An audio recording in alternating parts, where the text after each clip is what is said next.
způsobil? Tati, víš, co jsi způsobil? Zprovodil si ze světa smrt. Takže show Jima Belushiho bude pokračovat? Asi jo?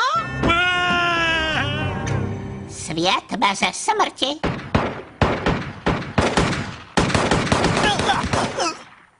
Franky Práskači, jak to, že neumíráš?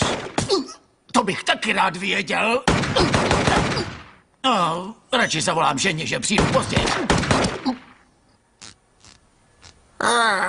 To je doba. Měl jsem si pustit telku. Pizza! Peníze jsou tamhle, Týško, nečekej. Udav se, ty krkoune. Pracuju na tom.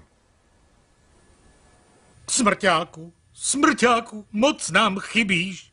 Byl jsi pikolík v restauraci Život, co odklízí starý, nemocný a udušený. A díky tobě byla Formule 3 zábava. Humre, vyneste do popelnice, dneska ji vyvezou. No dobře,